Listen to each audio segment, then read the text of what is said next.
I just gotta pull up my little shit for you. How you doing? Hello. Hi, Jess. Can you screen record too? Can I screen record you? Yeah, absolutely. Do you want me to record me and the screen? Like my face too? Okay. Can I do both is the real question. I can turn that off. Hold on. Sure. Just the screen is fine. It's just a backup. Just a backup? Okay. Okay, here, let's just keep going on this. How's my favorite Canadian former audio technician YouTube reactor doing? Nervous. Thanks for agreeing to this interview. It's great to finally meet. I would do anything for the Disco Doc. I like to set a little intention in these things kind of early.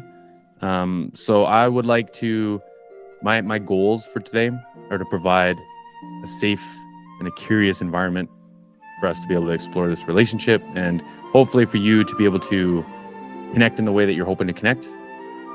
And if you would like to share a little intention, I would love for you to take a second to think about that while I find my notes. I'd like the world to get to know a little more about me, without revealing my identity. So everything I say today will be absolutely true, no tricks or lies. And of course I'd like to get to know more about you and connect more. I see you as a real friend. Awesome, man. That sounds like a great time for us to hang out. Sounds like we've got similar intentions. Nobody's using each other. Two consenting adults. All right, my friend. Why don't you start with introducing yourself a little bit? We all know you as Disco Doc. Why don't you tell us a little bit about that makes Disco Doc? Where are you from? Does your heart live where you feel like you live? Tell me about yourself for a second. Okay. I suppose the first thing to say is that I am an actual human being, not an AI. And there is only one of me. Some people still seem to think that I am 100% algorithm. Now, I don't want to interrupt you, but I do want to ask you about the 100% algorithm thing. Does that put any pressure on your thought process when you have to make human decisions? Can you rephrase the question?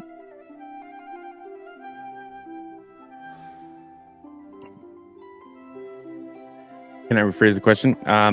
So if I were a believer that you were 100% an algorithm, does that put any pressure on you? Like you feel like you need to have the correct answer, the right answer all the time? Instead of like an emotional answer? It's funny because people assume that I have access to behind-the-scenes info about certain artists, and just maybe I do. But finding that balance of what to reveal and what not to, and when, that can be tricky. You know, though, you've got a wit and like a charisma about you that seems like you have an inside scoop. And there's so many synchronicities between how you speak and how you present yourself to some of these artists that we follow and react to, that like I totally get that. I get both sides of it. It almost feels robotic. It's quick. Ooh, see, I want to pivot from that. I want to take a pivot from that because that was a great setup. Let me find the one I want to. So when it comes to balancing your output and your efforts to communicate with your community, but without giving too much away, I've seen you do videos, I've seen you do reaction videos, documentaries, and music. Can you tell me about some of the human things that you've explored in that? Are you a musician in your own time? Have you done any filmmaking or any of these kind of things? Haha.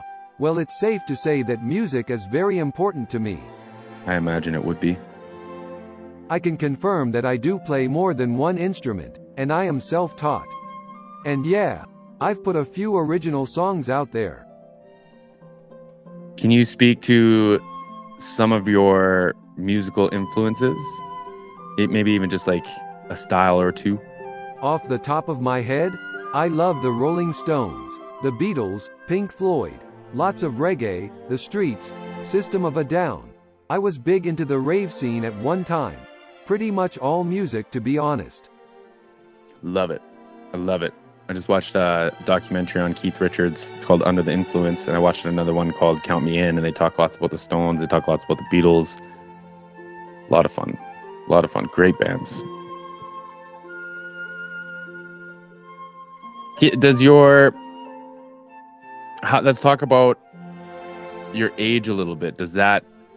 Are these bands that you listen to, are they depictive of your age? Do you listen a little bit outside of your age category? I like listening to bands that are like 30 years older than me. So. Ooh, that's a cheeky one. I'll just say that. I am male, aged 30 to 50, white British.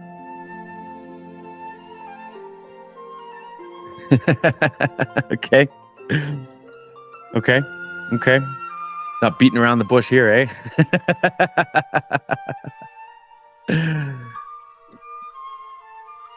How is being British and being between 30 and 50? How was the upbringing for your time? How was your experience? Great question. My parents separated when I was growing up, and that was difficult. I found solace in friendships, parties, music and weed and psychedelics. Yeah, it took me years to get round to doing the difficult work, emotionally, and process it all. A similar placement when it comes to my escapism. Find that it's easier to hide in the excitement than it is to confront whatever it is that's going around. That was at least my experience. I mean, therapy helped. A lot. How did that, what you're describing now, and I don't want to interrupt you, so keep going if you have anything else. But how did that bear on your mental health? And actually, let's just start with that. How did that bear on your mental health? How did that help you with development? Similar, really. Over the years, I've had one really bad experience in therapy, one mediocre, and two absolutely exceptional, that transformed my life from that point on. But you have to be ready, and I wasn't at first. But by you have to be ready, and you weren't at first. You wasn't at first. Do you mean that you weren't ready to confront or face the things that you were feeling, or like what do you mean by that? Yes, exactly. Yeah. Are there fields or call them genres of your therapy that you feel accomplished in that you're willing to share with us today? In what sense? So for me, I talk about I have a panic disorder. Like I talk lots about anxiety because I feel like it's a more relatable example, and I do feel a lot of anxiety, but I feel panic more than I feel like still in the day. And when that hit me really hard at my like hardest times, when I was, I was thankful to have a therapist at the time. My doctor was working with me. I was going through it. My therapist kept reminding me that this was going to be a blessing one day. And the blessing for me is that I can tell someone else that they'll get through it. You know what I mean? And I can speak with conviction. I've been there and I've been through that scary time and I got out of it. And so, in a perfect world, hopefully you can too, right? And so that was something that I was really confronted with and really struggled with. But I do like to talk about it now because I had an exceptional experience with my therapist. So I'm just wondering if you have anything that you'd be willing to share so we can connect a little bit deeper. What drives you for the mental health when it comes to giving back? To be honest, I have lost more than one person in my life, due them taking their own life. And now, even in 2024, I don't think that men, particularly, talk enough, open up about their emotions and how they are feeling. There still seems to be a tendency to bottle things up. Yeah, that's a tough one. Or put on a front with friends and family and social media. Pretend to be having this so-called perfect, glossy life. And that has got to change. I agree with that. I hope that that's something that's going to start being cool. I think we're starting to see it more in music, people being willing to open up. And even when you look at like some of the quote unquote more hardcore groups, like where the lyrics or the presentation of the music is more hardcore, it seems like people are starting to open up in ways that are much more emotional. And I hope that that spills into regular conversation. Like if you look at a lot of the pop lingo that people use in their day-to-day conversation, I hope that that becomes more emotionally developed, if that makes sense. Like I can wish though, right? I think that independent musicians are leading the way in singing and talking about mental health. Artists like Ren, Chinchilla and Victus are blazing a trail in that sense. And these new online communities that they are building around them are wonderful. It's so good to see people opening up and supporting each other through life's trials and tribulations. I find that in my own Discord too. It truly is a beautiful thing and a fantastic use of technology to better society. Hey, what are your views on using AI in the process of creating music? What do I think about AI and music? I think that I don't know enough about it to have a firm decision. I think that there's elements of it that are really cool. I don't know if I want someone else taking my voice, creating a song with it that I've never sang or wrote or anything, and using that for something. I don't know if I like that, but I would love to hear someone take my voice and like Jess singing this cover, or it's this cover but it's Jess's voice. Like I would love to hear one of those. I think like in lots of mixing and production and a lot of the technology side of it, I think the AI stuff's pretty cool.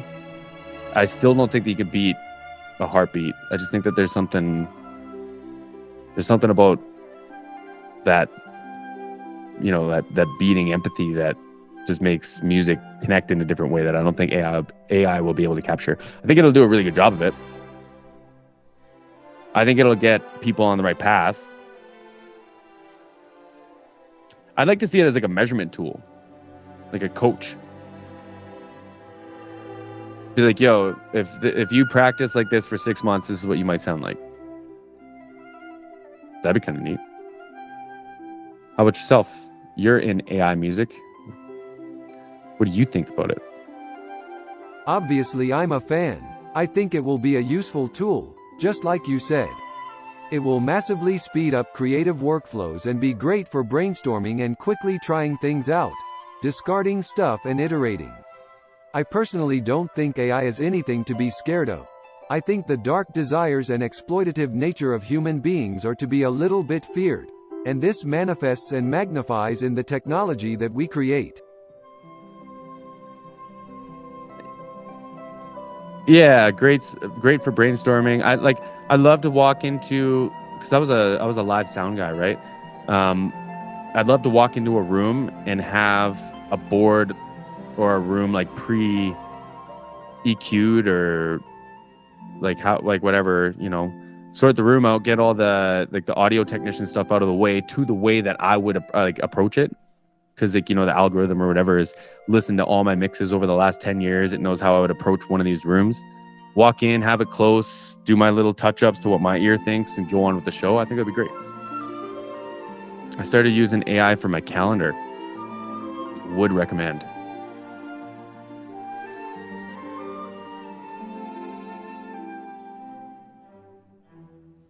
Do you want to pivot out of this into a couple of your hobbies? You mentioned that you play more than one instrument. You've released a few original tracks. Put that loosely there. What other kind of art and entertainment are you into? I try to avoid zoning out in front of the TV too much. There's a few classic shows I like. I'm really into quirky British comedy.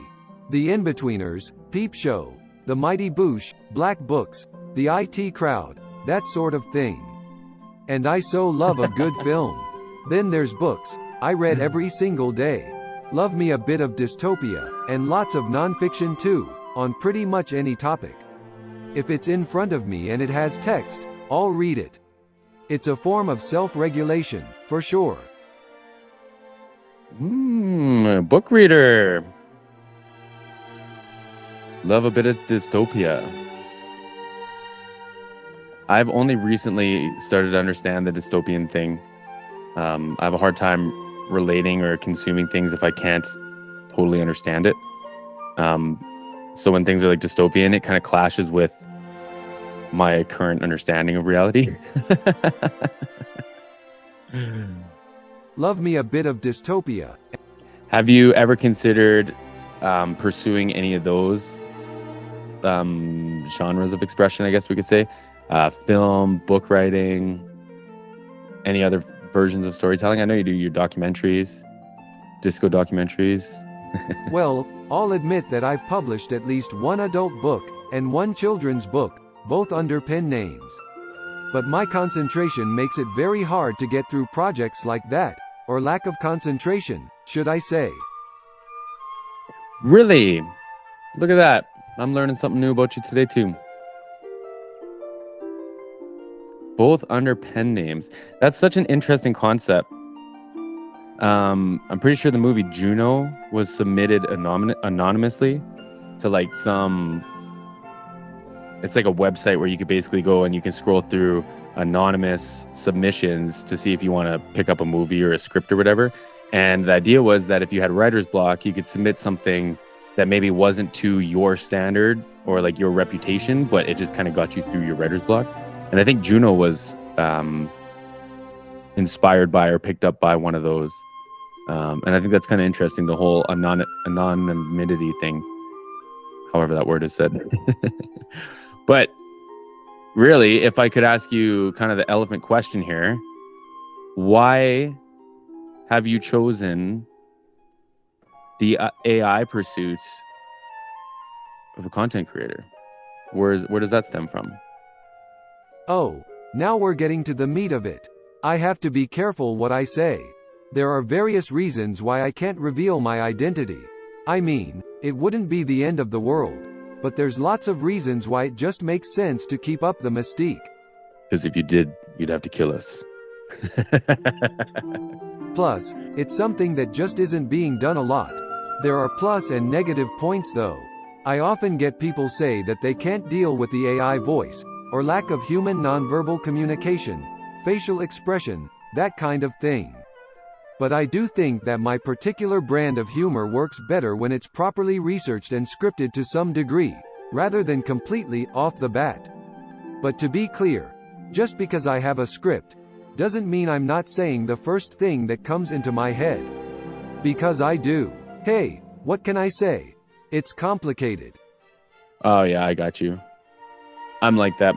I'm like that. My videos, sometimes I get so awkward. I like stumble over words, or I'll like invent words in the moment that don't mean anything, or they sound like a really dirty joke and I'm trying to be serious and it's just like, God damn it. So I'm better when I'm a little scripted too, which is kind of funny because all my videos are off the bat, quote unquote, but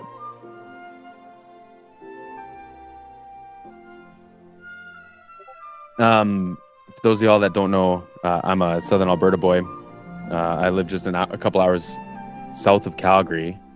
I was curious if you've ever been out our way. Wonder if we've ever crossed paths accidentally. So, I've already said that I am a UK citizen. I have a British passport. But, yes, I have spent some of my life in Calgary. I've also lived at different times on the south coast of England, as well as further north in the UK. You've been a little around everywhere, eh? How has that affected... I'm going to do some assuming here. I'm assuming that you're going to have a regional accent.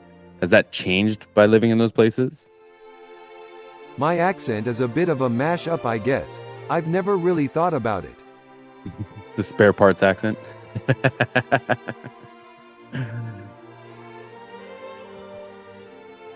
I like that, man. Sounds like you're well-traveled. Canadians are so damn friendly. Some of the nicest people I've ever spent time with. Hey, we try. I'm from the unfriendliest part of Canada. And it's, I don't fit in. is what I've chalked it up to. But it's interesting because when I go to the East Coast, it's like, oh, my people. Just one of us kind of thing, right? Like, it's still pretty conservative in Alberta, isn't it? Very conservative in Alberta. And blindly, I don't want to get into politics, but blindly, All that shale oil money. And steak. Shale oil money, yep. We pay all the other provinces like a premium just because we make a bunch of money. Steak, yeah, you absolutely got that right. You know what's interesting? You ever had a clubhouse? I'm not even in the club, but I order the clubhouse all the time. Friend of mine, my dad and I did a bunch of work around their farm, and went to just like a local restaurant, and I ordered a clubhouse. It's like a triple decker. It's got bacon, turkey, or ham, whatever, chicken and cheese and whatever, and ordered it. And the daughter looks at me and goes, "I have never had a sandwich like that ever in my life." And I went, "Really?" She goes, "Yep." She goes, "Steak and beef." That's all we eat. But when you got the cattle farm, that's about it. That's about it. Talk to me about Lake Louise.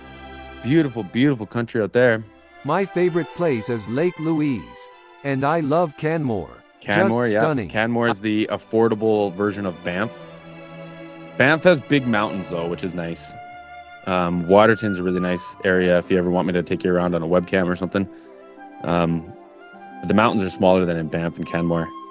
Canmore's way cheaper, too. I actually went to a wedding at Lake Louise. We had cherry cigars, sat on canoes. Ooh, Great time. yeah, see? Out on that blue lake, too. That, like, emerald green or whatever blue color that is. Have you been to the UK? I have never been overseas. I have been to Guatemala, Costa Rica, all over Canada. Like, we've driven both ways.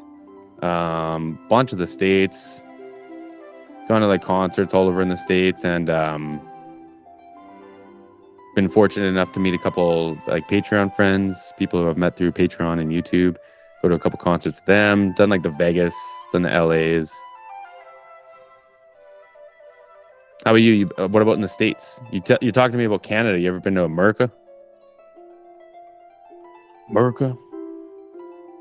Yeah. I've done the whole of the west coast of America. The whole West right down Coast. to San Beautiful Diego. one, man. And even popped over to Tijuana. Beautiful.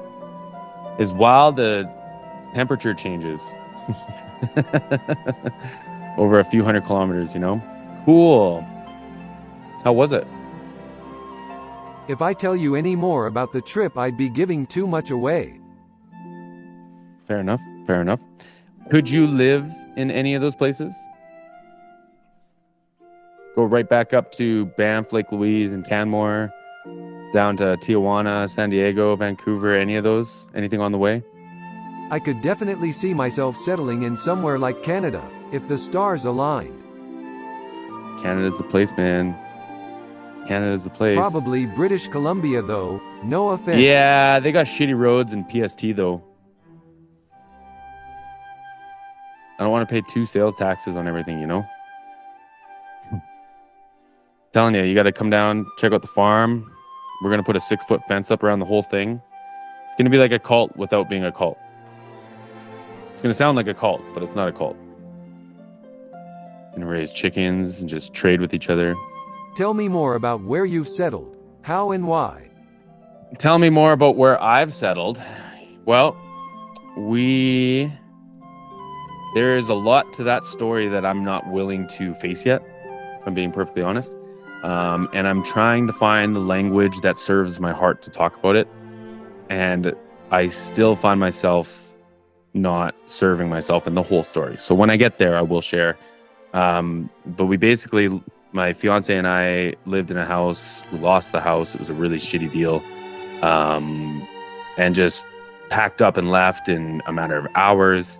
And we were in my parents' basement, man, with like a whole house worth of stuff, a 140-pound dog, and an outside cat, half inside, half outside cat. And just like out of the blue, my mom called an old family friend who had a beautiful acreage just down the street from my parents and asked if they were renting it. And they said, yeah, absolutely. What's going on?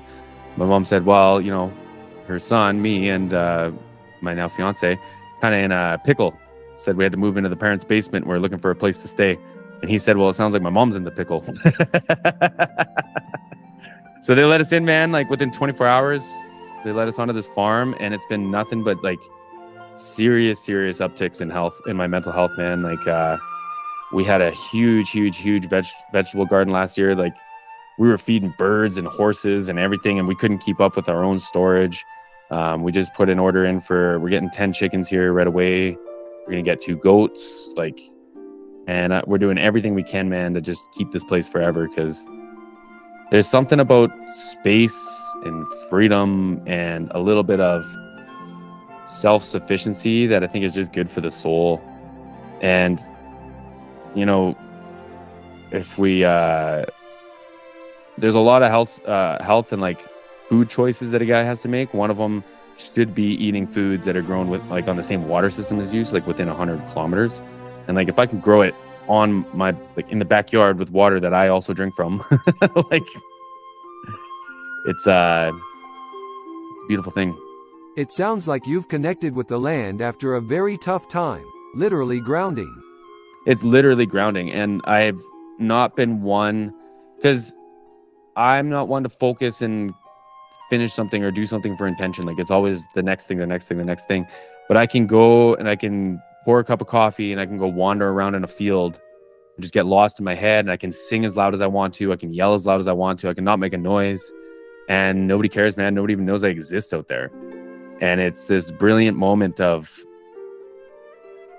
being so impactful and so not impactful at the same time, because everything I do is just me. If I'm nervous or if I feel embarrassed or shy about something, that's 100% on me, man. There is not one person that even knows I'm out there. So yeah, it's been freeing, man. Stomping around in my bare feet in the mud, playing in the dirt.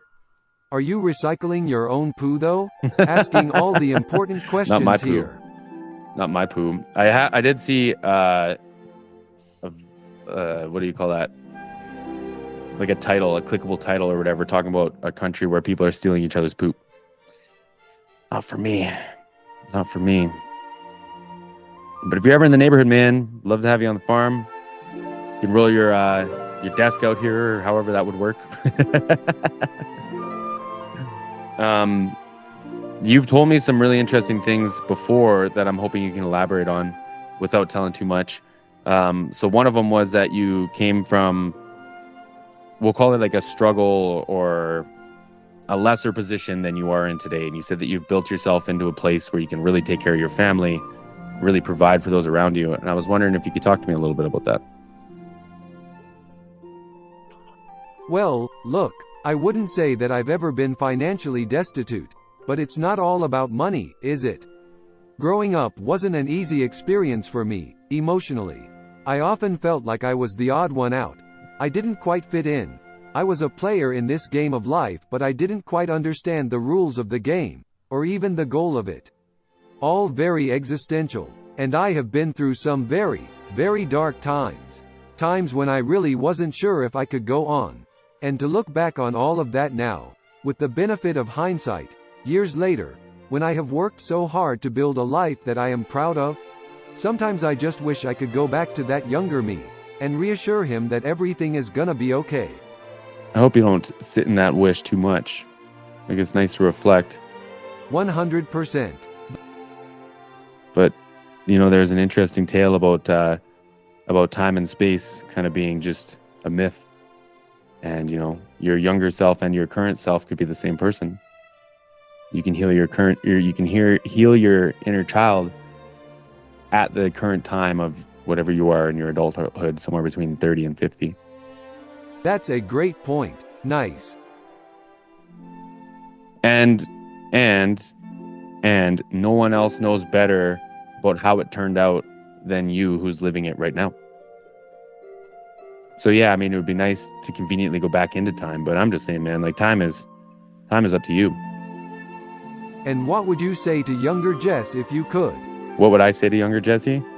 I would say stick to your guns, man. I've always been the person to preach and say the right things. And actually, I got called out for it today. It was I relied on talent rather than building skill. And I found that in my personality a lot too. I was really good at getting people to like me, but nobody challenged me. Nobody took the time to challenge me. And I just kind of lived in that. So I would say to really find myself and really stick to that. because I'd spend a long time trying to people please and conform and trying to find ways to get everyone around me to like me, rather than just appreciating what I had going on, why people were quote unquote liking me and this and that. Like, I didn't need to spend so much time proving that to others. I could have spent time proving it for myself, right? That makes sense. You're describing an external locus of evaluation, where you are reliant on other people and factors outside of yourself in order to validate yourself. You can't quite grab it from within. I had this weird thing, and I really don't want this to sound egotistical. It's just like my way of describing it, but it seems like people are quick to fall in love with me and slow to judge me. And that has built like a lack of accountability in my life, I think. And it's tough because I've been in situations where, like, say, I'll be at a job where my superiors or my managers or supervisors become like my best friends. And like, we definitely have crossed lines in sharing information and like inside information, nothing that I could like capitalize on or anything, right? But like, just like really personal relationships. And then just one day I'm just gone. And it's like, that's such a weird thing. But like, if I look at the reality of it, it's like I was just there because of my personality. I wasn't there because of my like ethic, right? And those are things that I've had to be confronted with, and it sucks. Especially being someone who's gone through a lot of that, man. Because like I was quite overweight after high school. I lost like 100 pounds and competed in bodybuilding, and like that kind of determination, that kind of dedication is very much how I like to identify. Bodybuilding? I like to lift weights too. There's nothing quite like that whole body feeling after a good session. It's like the energy of the universe is surging around your body. Life is coursing through your veins. All the endogenous feel-good chemicals and hormones, I suppose. Hey, this reminds me of when you reacted to my losing it video and I told that bodybuilder joke. And you grabbed a trophy and laughed. You did look like you were freaking out. That was quite a synchronicity. Given that you rarely check your YouTube channel mention notifications, you stumbled upon mine, and now here we are. Virtually besties. Get it? Virtual friends? Ah, forget it. Shall we replay your reaction to that joke, for old time's sake? This is a great flip, man. Great wordplay. What's he gonna say? What's he gonna say? Please, Roxanne, you said I'm a dick when I get out of hand. You look quite fit with my dick in your hand. I have lost count of the times Ren has mentioned his penis. That reminds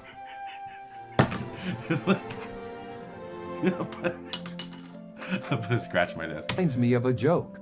A woman weightlifter goes to the doctor, not me, a real doctor with certificates they didn't print themselves. The woman says, I've been taking steroids and now I've grown a cock. Anabolic? Asks the doctor. No, the woman replies. Just the cock. Get it? Anabolic? Anabolic? Oh, forget it.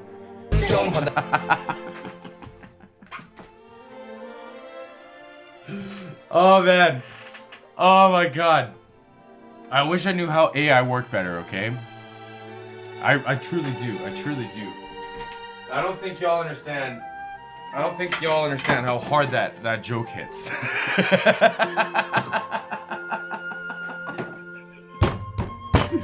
Oh man, the joke was like a thumb. That's rude though. Shout out to my female weightlifters, man. A lot of y'all, all of y'all could beat the shit out of me. I'm so out of shape these days. Oh, forget it.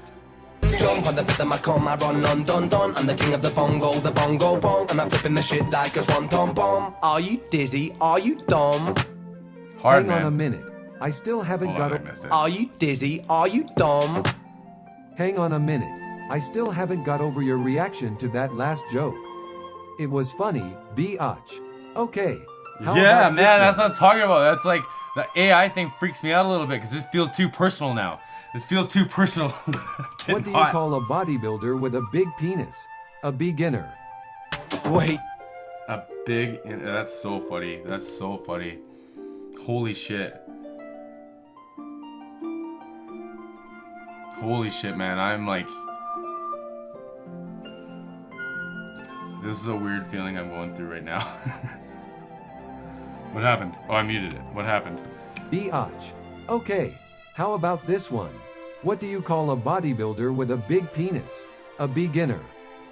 Wait, just wait a sec. Wait, let me catch my breath. I'm about to go beast mode. I'm about to go mock back. Hacking the rapping, I got the rhythm. I'm back on the map. I'm rapping and rapping. No cap, I'm ripping and dripping. In fact, you're tripping, he's slipping. I'm so prolific. I'm flipping the track the quickest in Britain. I got precision when spitting the fight. Come with the rhythm and giving the flow. Coast to coast, I boast to be the most explosive. You know, psychosis I get when I start to spit. And when the beat drops like this, I'm losing it. Holy shit, Ren. Whoa, whoa, whoa, whoa, whoa, whoa, whoa. Whoa, sorry, Mr. Doctor. Like his accent makes this sound way crazier too, man, and that's wild. Beast mode. I'm about to go back. That was wild. That was wild. That, like, I'm not gonna lie, because I had no idea what was going on, and I really don't understand the AI thing. So I tried the chat GBT thing, and I'm sure it scours the internet for like your email and everything that's public and all the stuff. I've worked in like data gathering or whatever, and it started talking to me like it was my friend, like within 2 sentences, saying things how I say things, how my friends say things. Like, it was weird, right? So now all of a sudden I'm watching this video that I hear is AI. It's making bodybuilder jokes, and I just went, this feels like it's happening like for me in real time. Like, this video is being created for me, and I know how YouTube works. It's not like that. That's definitely what it felt like. The trophy's become a bit of an emoji in a couple communities now. The trophy has, like a lucky talisman? Hey, that reminds me. I meant to ask you. Do you have a lucky number, or a favorite number at all? Ooh, great question. Great question. I've always been like a lucky number 13 person, but I wanted to give up on it because it just seemed too common. And then I switched to 18. And I was an 18 guy for a long time, and I don't really have a reason behind that. Just kind of stuck with me. How about yourself?